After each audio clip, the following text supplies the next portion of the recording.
Oh, McQueen. Crazy McQueen. McQueen and I got along pretty good.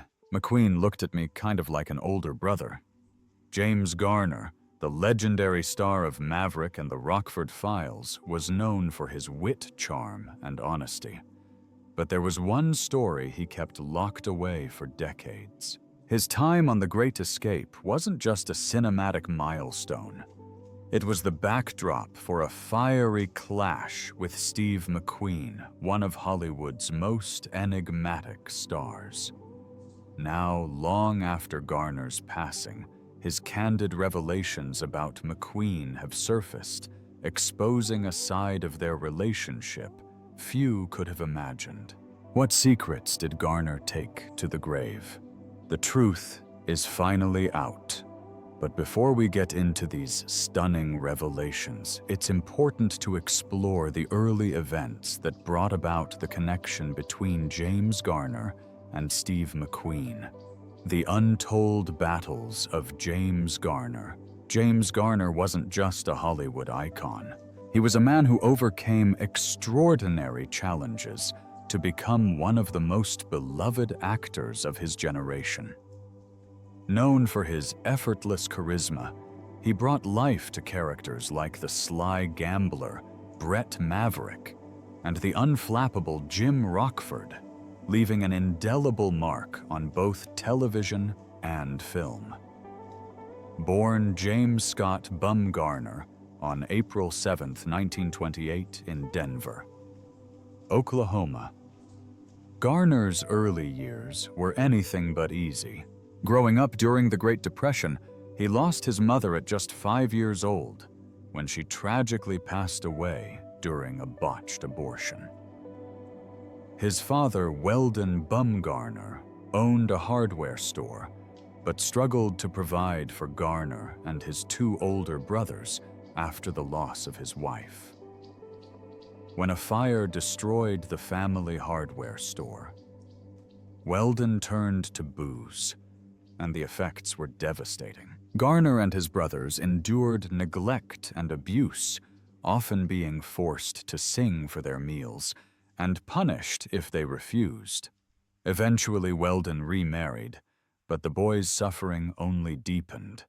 Garner described his stepmother, Wilma, as cruel, recounting incidents where she reportedly hit him with tree branches and dressed him in women's clothing as a form of humiliation. At the age of 14, Garner could take no more. During a violent confrontation, he fought back, overpowering Wilma in self-defense. At that moment, his father intervened and prevented further escalation, but the damage was done. Garner later admitted that had his father not stepped in, he might have gone too far. Not long after, Weldon abandoned the family altogether, leaving James and his brothers to fend for themselves. Despite his chaotic upbringing, Garner's resilience carried him forward. He took on a variety of odd jobs, including a short stint in the Merchant Navy that ended due to chronic seasickness. He even worked as an underwear model for a time, an ironic footnote in the life of a man destined for Hollywood stardom. In 1950, Garner was drafted into the U.S. Army and deployed to Korea with the 5th Regimental Combat Team of the 24th Division. His time in the Korean War was grueling. Just 2 days after arriving, he was injured by shrapnel from a mortar attack, and months later he was wounded again, this time by friendly fire. These injuries earned him 2 Purple Hearts, though Garner rarely spoke about his service, preferring to downplay his heroism. A lesser-known but fascinating quirk of Garner's life was his intense aversion to garlic, which he developed during his military service. This sensitivity played an unexpected role in his survival. On one occasion, his unit's meal was unknowingly poisoned, but Garner avoided it entirely because of its garlic content. Garner's quick instincts also proved life-saving. One freezing night while on guard duty, he caught the faint scent of garlic in the air. Knowing that enemy soldiers often consumed garlic-heavy diets, he realized that they were close. He alerted his unit, and they successfully ambushed the enemy, likely preventing a deadly attack.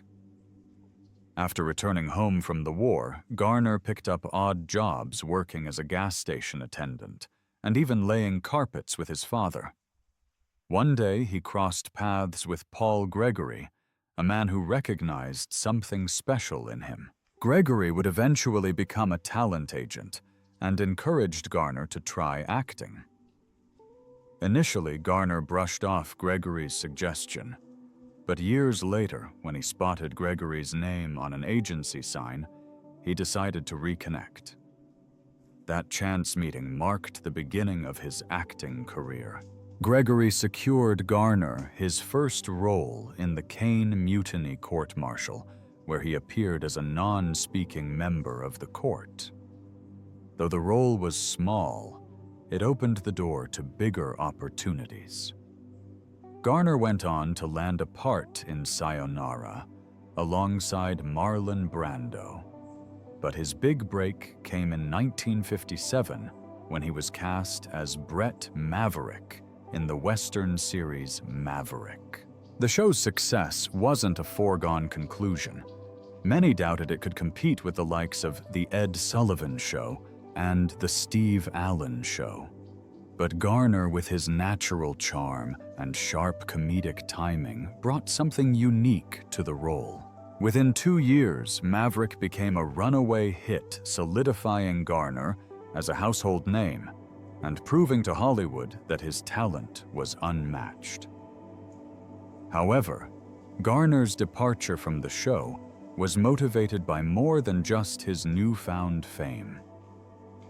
Why James Garner left Maverick?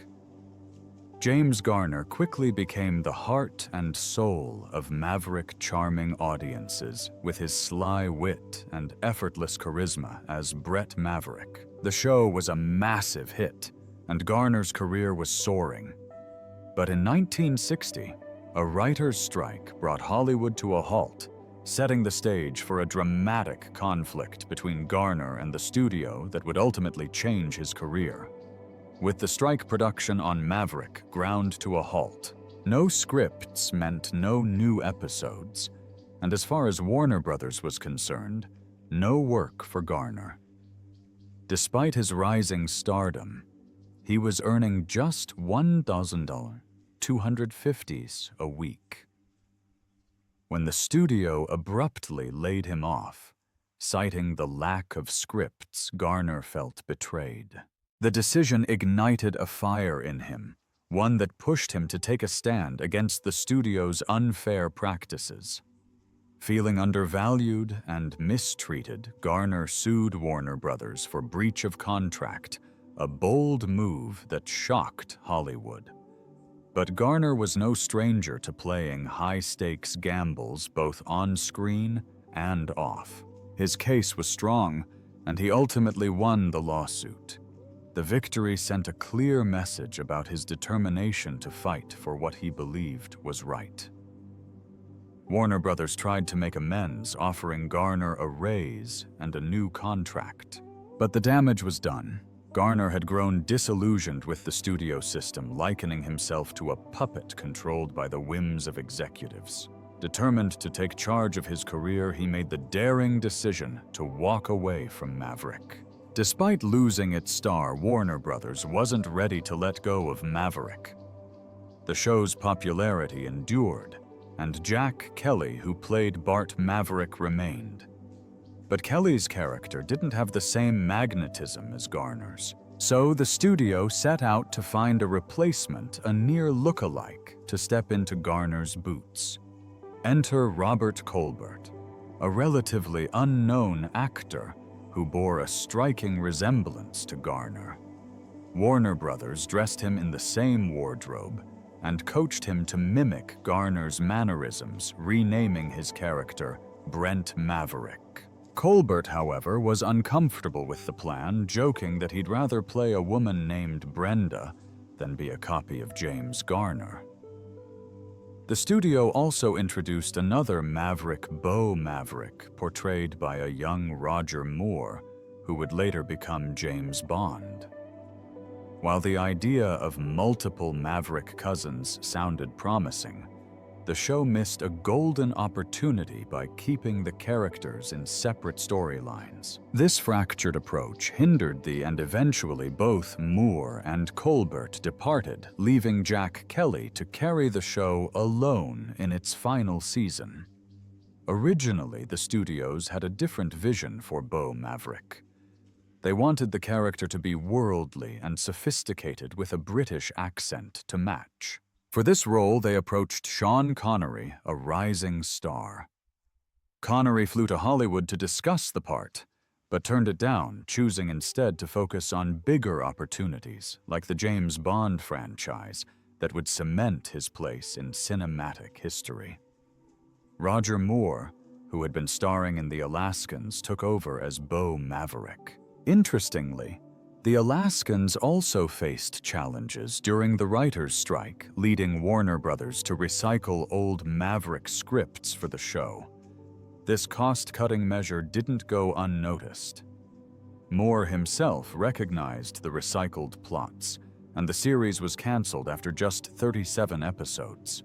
Though Garner's departure marked the end of an era for Maverick, he wasn't done with the character.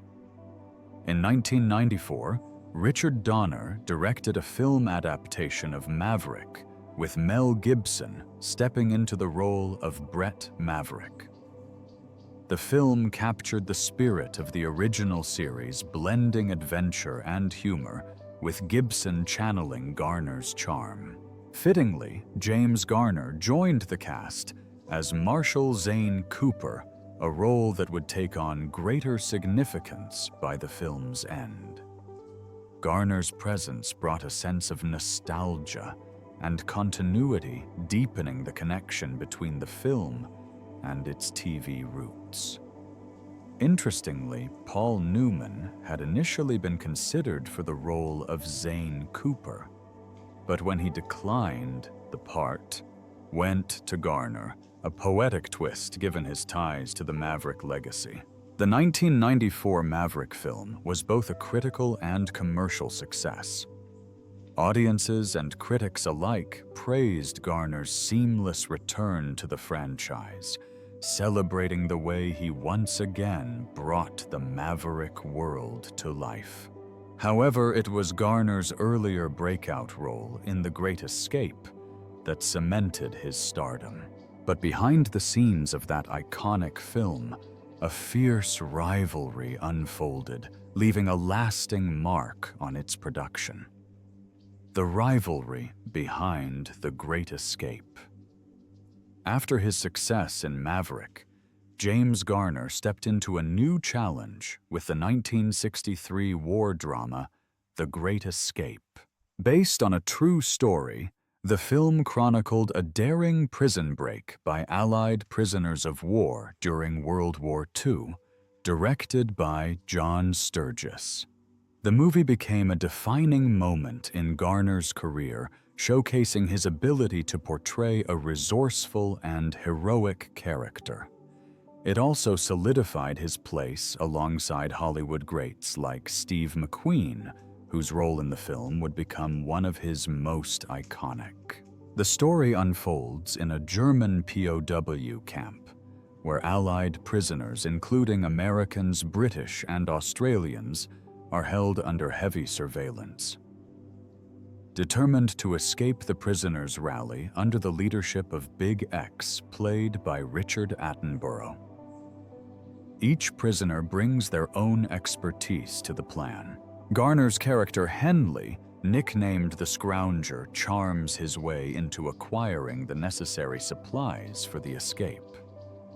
Meanwhile, McQueen's Cooler King captivates audiences with his rebellious spirit, and Charles Bronson's Tunnel King endures claustrophobic struggles to dig the escape tunnels. Despite numerous setbacks, including the discovery of one tunnel, the group remains undeterred. Their collective determination results in one of the most daring escape attempts ever seen on screen. However, the harsh realities of war overshadow their triumph.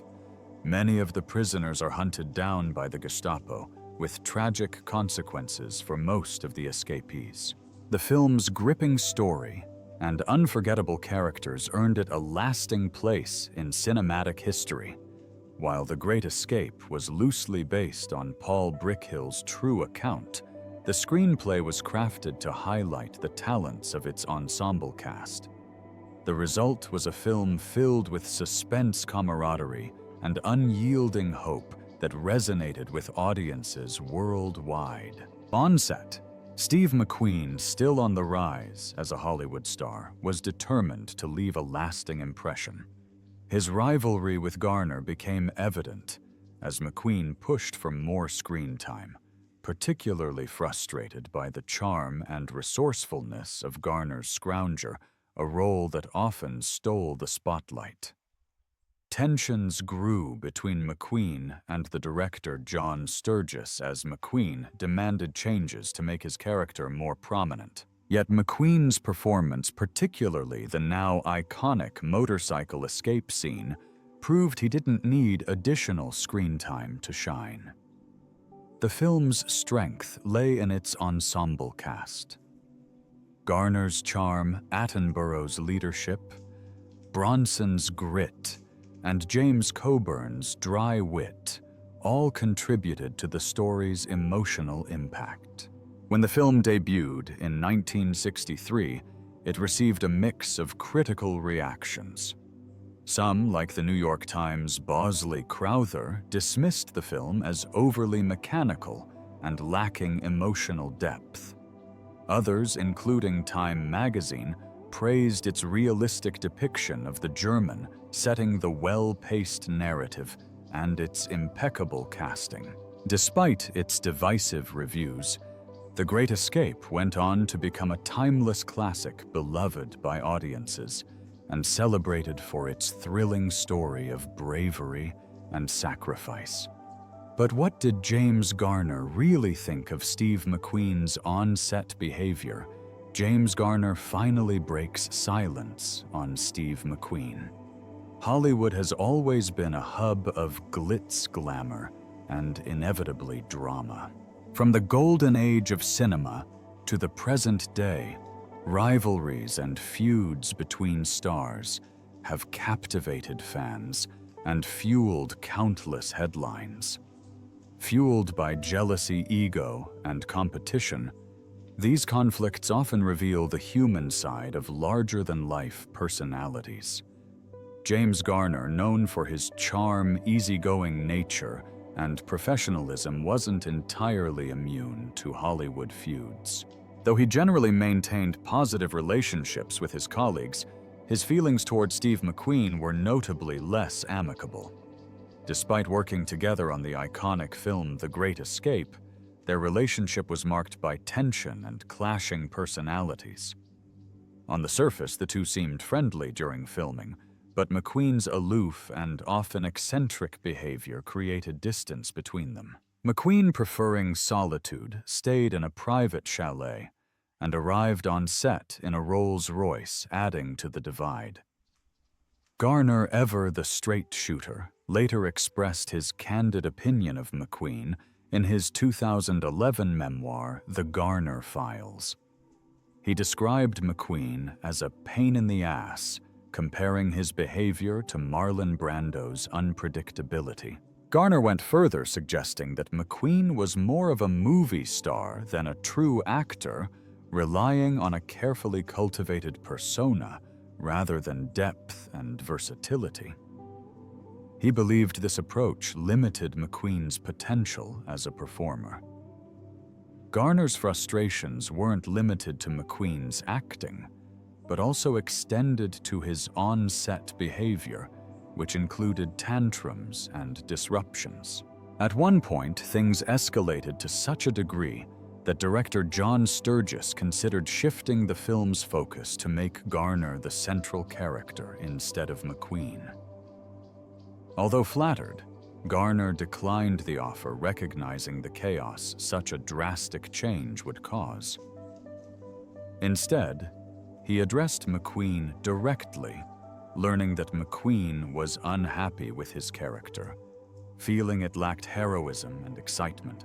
Sturgis reportedly added motorcycle stunt scenes and revised the character to make it more dynamic, a change many believe worked in McQueen's favor. Still, Garner saw McQueen's demands as unnecessary and self-serving, leaving a lasting impression of his co-star's difficult nature. In the Garner Files, Garner shared deeply personal and honest anecdotes about his career and relationships, offering an unfiltered glimpse into his life in Hollywood. Alongside his reflections on McQueen, he criticized movie mogul Jack Warner as one of the rudest men he'd ever met, and called out Charlton Heston for his stiff acting style. However, it was his relationship with McQueen that garnered particular attention. Garner described McQueen as insecure, prone to jealousy, and at times difficult to deal with. Garner even revealed that McQueen's wife, Nyla, had confided in him about her husband's struggles with insecurity and unfounded suspicions of infidelity.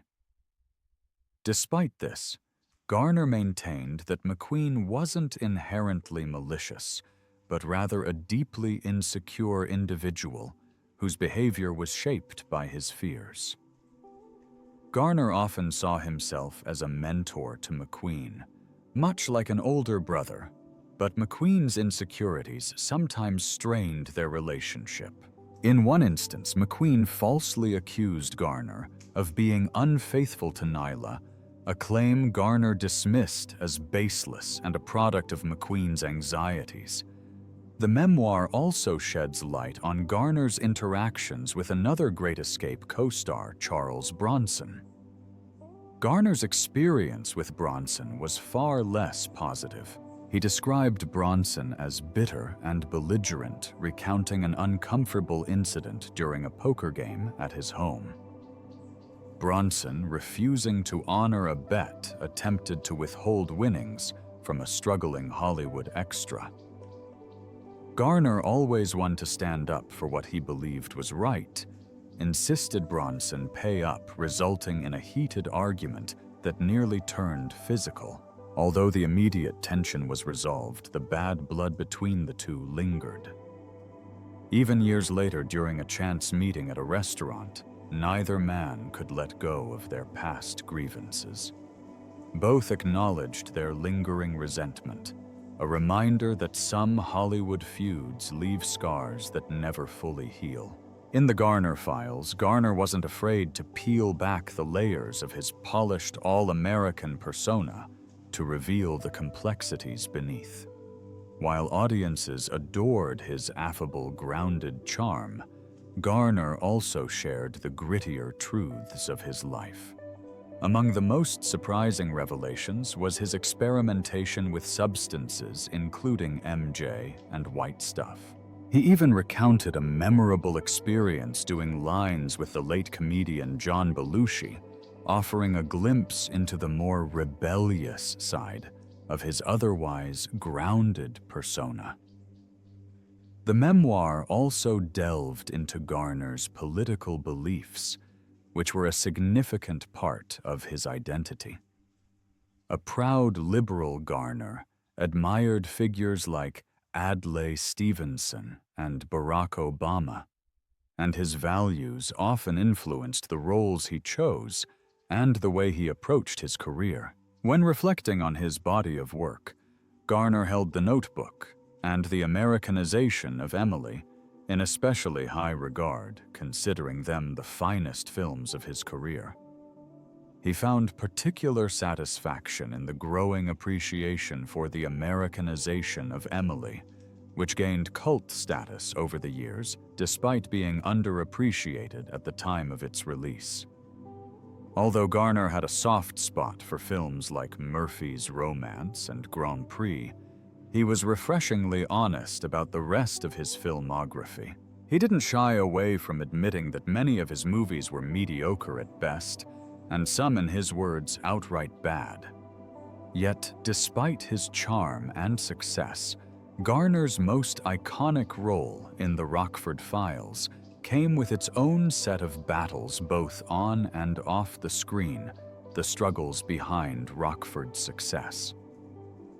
In the mid-1970s, Roy Huggins, the creator of the original Maverick series, had an idea to reinvent one of his most iconic creations. Teaming up with Stephen J. Connell, Huggins developed The Rockford Files, a modern-day detective series that would draw on the charm and wit of Maverick.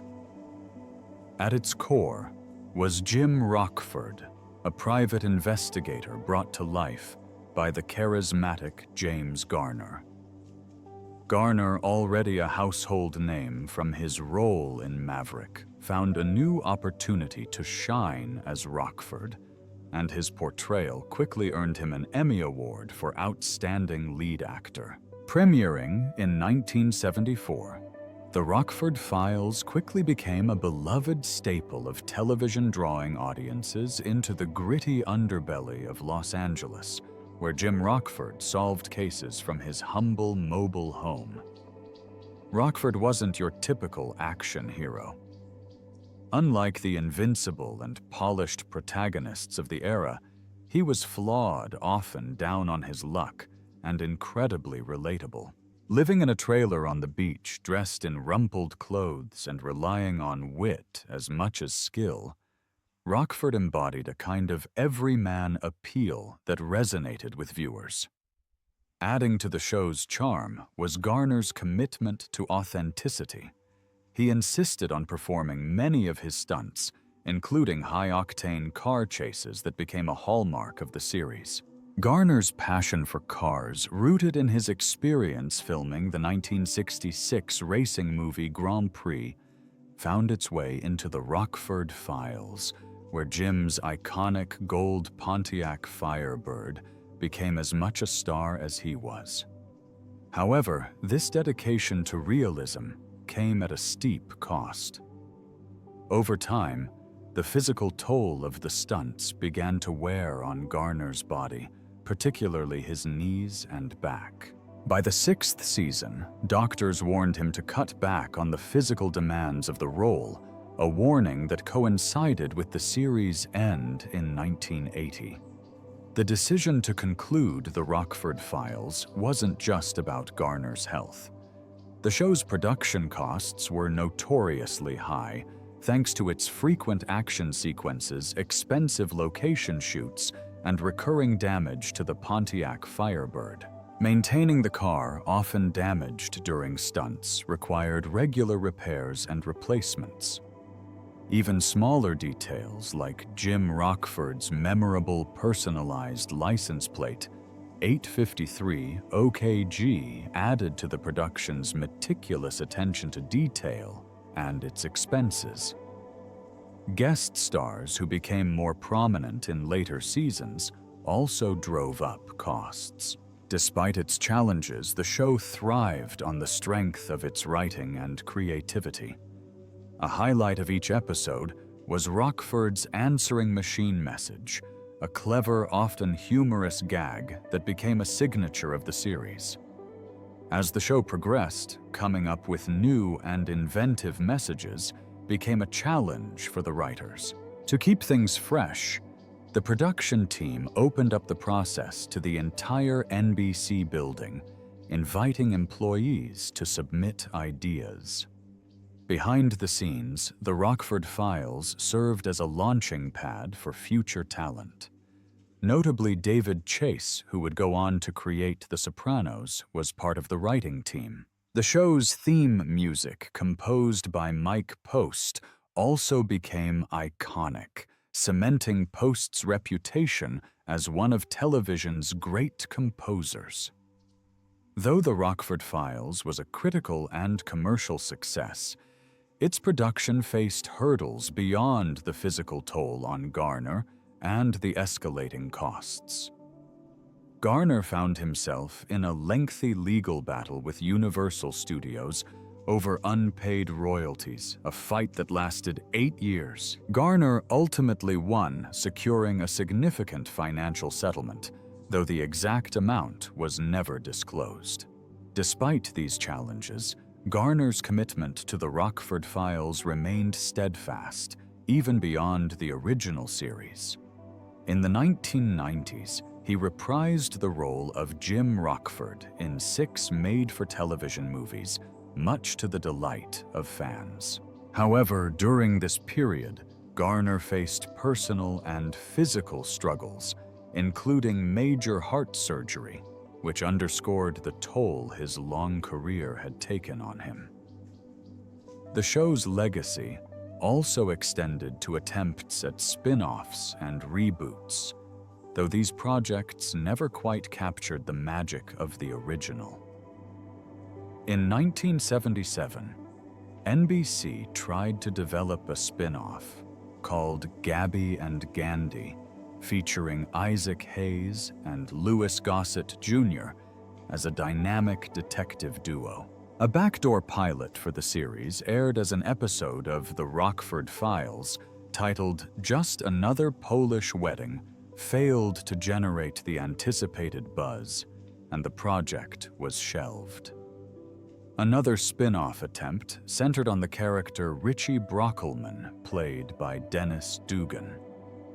While the character made his debut in a TV movie, Richie Brockelman, The Missing 24 Hours, and later appeared in the Rockford Files, his standalone series Richie Brockelman Private Eye lasted only 6 episodes. In 2010, fans of the Rockford Files were thrilled to hear about plans for a reboot. Dermot Mulroney, known for his work in Roma, the project involved well-known producers, including Steve Carell and David Shore, best known for creating House. Alan Tudyk and Beau Bridges were cast in supporting roles, further raising expectations for the reboot. However, the pilot failed to capture the spirit of the original series. Critics pointed to lackluster direction by Michael Watkins and an underwhelming portrayal of Rockford by Mulroney.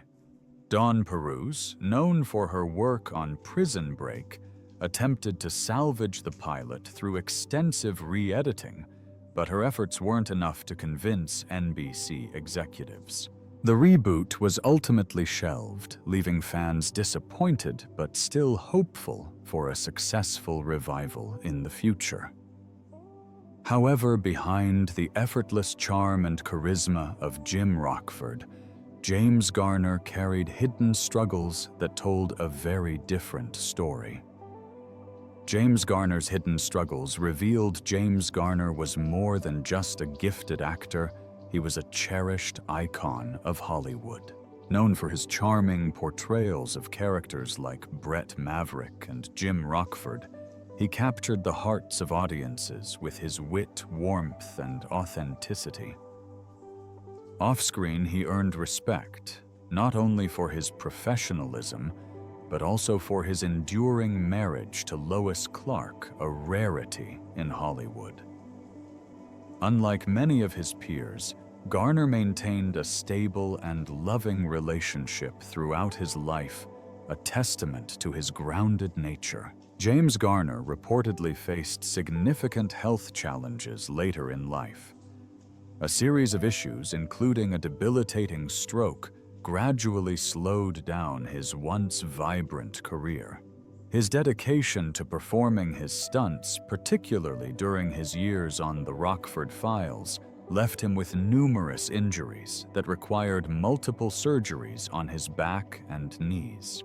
These physical demands compounded over time, forcing him to step back from the grueling pace of his prime years. Garner spoke candidly about the cascading impact of his injuries, describing how one health issue often led to another. Chronic sinus infections, heart surgery in 1988, and the lingering effects of a 2008 stroke further complicated his condition. Despite these setbacks, Garner approached his health struggles with the same resilience that defined his on-screen characters. His toughness was also evident in real life, as seen in a harrowing road rage incident he recounted during a 1981 interview. After a minor car accident, an enraged driver attacked him through the window of his car. The altercation escalated, leaving Garner with broken bones and a concussion after being repeatedly kicked while on the ground. Even so, he stood his ground, demonstrating remarkable courage in a frightening situation. In later years, Garner found himself pushing through the physical challenges of age on the set of Space Cowboys, where he joined Clint Eastwood, Donald Sutherland, and Tommy Lee Jones to portray a group of retired astronauts called back into action. The role was demanding for the older cast, and injuries weren't uncommon. Garner dislocated his shoulder during filming with Eastwood, no stranger to shoulder injuries himself, stepping in to provide first aid. Yet Garner brushed off the incident, insisting it was simply a clumsy accident and not a reflection of his age. The film's most memorable moment of vulnerability, however, wasn't physical, but comedic. In one scene, the four actors exposed their bare backsides to the camera, a lighthearted reminder of the passage of time that even Hollywood's legends couldn't escape. James Garner's health continued to decline after his stroke in 2008, and on July 19, 2014, he passed away at the age of 86. The cause of death was determined to be a heart attack. Thank you for watching. If you enjoyed it, please like, subscribe, comment, and turn on post notifications to stay updated with our latest content.